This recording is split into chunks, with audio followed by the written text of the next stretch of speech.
Bonjour à tous et bienvenue sur GITV. On poursuit notre série d'ouverture sur l'international avec Laurent Anthony de l'IPHE. C'est un partenariat gouvernemental, de gouvernement à gouvernement plutôt international sur l'hydrogène. Vous en êtes le directeur exécutif et par ailleurs expert de l'hydrogène au CEA. Alors on va parler du Moyen-Orient, puisque en fait cette région du monde était auparavant axée sur le pétrole et elle est en train finalement de déplacer le curseur et s'intéresse beaucoup à l'hydrogène. Alors effectivement, à l'IPHE, nous avons maintenant deux pays du Moyen-Orient qui nous ont rejoints. Aujourd'hui, nous sommes 26 pays des 5 continents et la Commission européenne.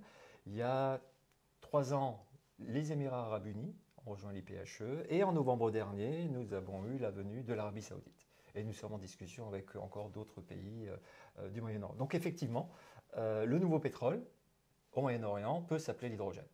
Alors sachant que Et il sera vert en plus. pas forcément, justement. Déjà, je suis daltonien, donc je suis désolé, mais il sera à la fois renouvelable et bas carbone. Et bas carbone, soit à partir de gaz naturel avec la séquestration de CO2, soit à partir électrolytique, à partir d'électricité. Bon, pas si vert, mais ils ont quand même des ressources en énergie renouvelable qui sont importantes. Tout à fait. C'est pour ça, dans leur stratégie, c'est clairement défini qu'il y a à la fois une grande part d'hydrogène dit renouvelable, mais également une grande part d'hydrogène dit bas carbone.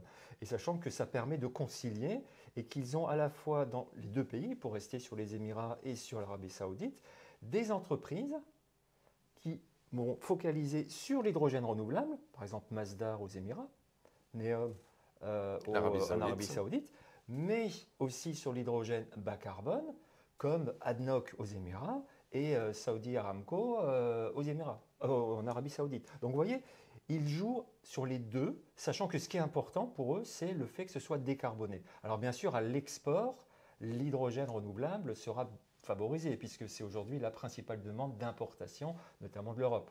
Mais ils développent bien les deux. Et de ce point de vue-là, c'est important. Ils ont leur propre stratégie maintenant, et ils ont leur propre soutien à la fois politique et des grands groupes industriels, généralement des entreprises d'État, donc ce qui va aussi faciliter le développement de cet hydrogène dans ces deux pays. Et en termes de vision d'exportation, c'est à la fois l'hydrogène, mais aussi les dérivés et notamment l'ammoniac. Donc là, ils vont, sachant que par exemple l'Arabie saoudite va utiliser bien sûr ses ressources renouvelables très vastes, qui permet d'avoir de l'énergie renouvelable, soit photovoltaïque, de l'ordre de 11 dollars du mégawattheure. En éolien, ils annoncent 16 dollars du mégawattheure, ce qui fait rêver en Europe.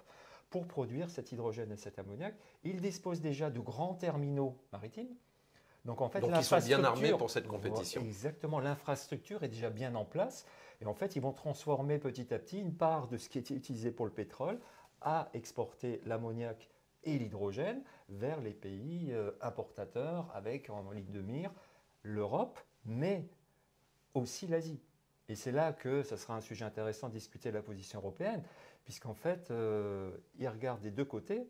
Donc, ça sera le plus offrant, évidemment. Le plus offrant et le moins compliqué. Donc là, c'est tout un défi à relever de l'Europe, de dire finalement, ben, j'espère que le Moyen-Orient ne se détournera pas de nous pour favoriser l'Asie, qui va importer beaucoup d'hydrogène et d'ammoniac, parce qu'on est un peu, en Europe, parfois un peu fanatique, on va dire, de compliquer les choses.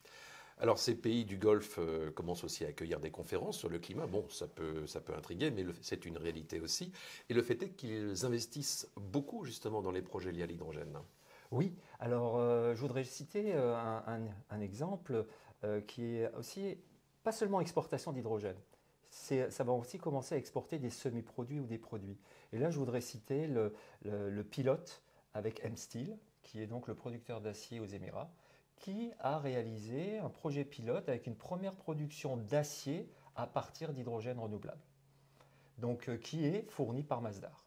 Donc c'est un premier projet où on utilise cet hydrogène renouvelable, certifié, d'ailleurs en utilisant les réglementations qui vont, mais notamment une norme ISO qui est en cours de développement pour quantifier l'empreinte carbone de l'hydrogène, le transmettre à M-Steel qui produit de l'acier donc décarboné. Et ça, donc, c'est aussi à prendre en compte l'exportation dans ces pays-là de semi-produits ou de produits. Donc oui, le Moyen-Orient devient un acteur assez incontournable et important dans le développement de la filière hydrogène.